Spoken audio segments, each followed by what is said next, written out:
Très chers amis, frères et sœurs, bonsoir, merci d'être présents sur cette vidéo.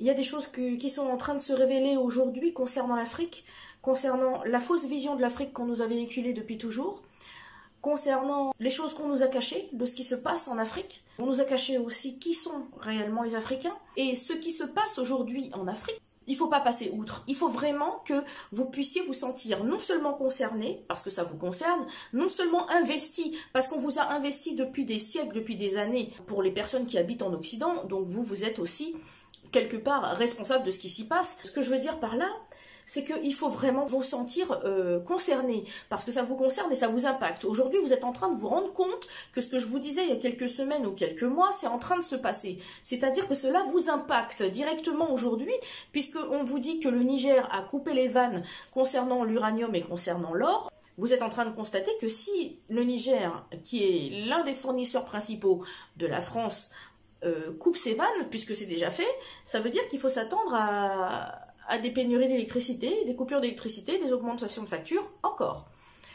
Donc, en dehors de venir aller titiller votre intérêt personnel, il faut aussi se poser les questions du pourquoi de la chose, pourquoi ça se passe. Il est très important, peuple de France, que vous puissiez vous positionner, vous documenter et prendre conscience des choses, parce que ce qui se passe aujourd'hui en Afrique a un impact et va continuer à avoir un impact sur tout ce qui se passe dans le monde. Aussi se connecter avec des personnes qui habitent dans ces pays-là pour savoir ce qui s'y passe réellement, comment les gens vivent tout ça. Et nous avons la chance aujourd'hui d'avoir des connexions grâce à Internet, quand ils daignent laisser Internet allumé, puisque vous savez, vous n'êtes pas sans savoir que quand il y a des choses qui ne leur plaisent pas, eh ben, ils coupent l'Internet aux gens pour éviter que les vérités se sachent, mais les vérités finissent toujours par se savoir. Et je suis un témoin de ce qui s'y passe. Quand j'étais enfant, je me souviens qu'on nous montrait à la télévision. On nous montrait l'Éthiopie comme étant un pays aride, très sec, il n'y avait rien, les enfants meurent de faim, et voilà, c'est un pays où il n'y a rien. Je n'ai pas eu encore la joie de venir en Éthiopie, mais ça ne saurait tarder, avec la grâce. Quand je me rends compte de la réalité de ce pays, qui est le seul pays d'Afrique à ne pas avoir été colonisé quand même, il faut le préciser. Quand on voit des réalités de l'Éthiopie telle qu'elle est réellement, eh bien on se rend compte qu'en fait l'Éthiopie est très verte. La végétation est magnifique, luxuriante, qu'il y a une tradition ancienne, antique, et que les gens y vivent aussi bien qu'ailleurs et aussi mal qu'ailleurs. C'est-à-dire que dans tous les pays, il y a des gens qui sont à l'aise et pas d'autres, enfin bref. Et puis on nous a tellement vendu le concept que l'Afrique s'est arriérée, que moi je me souviens que quand j'étais très jeune dans le milieu antillais, à l'époque il fallait surtout pas dire à un antillais qu'il est africain. Ah non, non, non, moi je suis pas africain, je suis antillais. Et aujourd'hui, il y a encore des cas comme ça. Mais Dieu merci que depuis quelque temps, il y a des personnes extrêmement éveillées, connectées, qui cherchent à retourner dans cette connexion-là avec l'origine, la terre-mère originelle.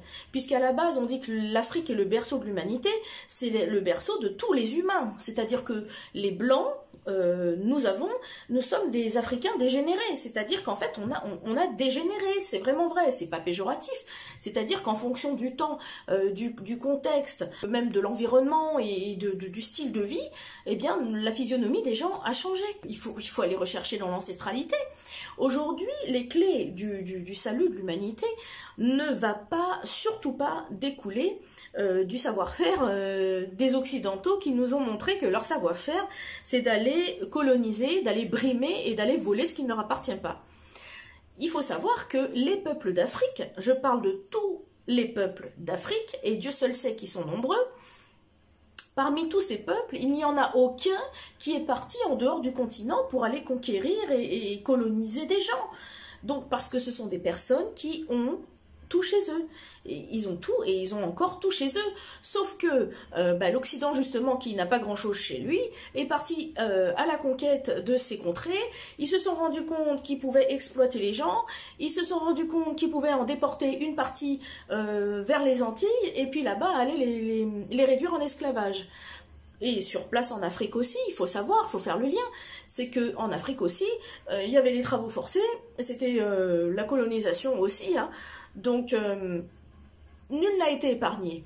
Donc il est temps aujourd'hui de retourner en connexion. Alors c'est bien beau de se dire spirituel, c'est bien beau de se dire je vais faire la méditation, je fais des soins énergétiques, j'aide les autres. Mais en fait, toute personne aujourd'hui spirituelle devrait pouvoir entrer en conscience de ce qui est en train de se passer réellement.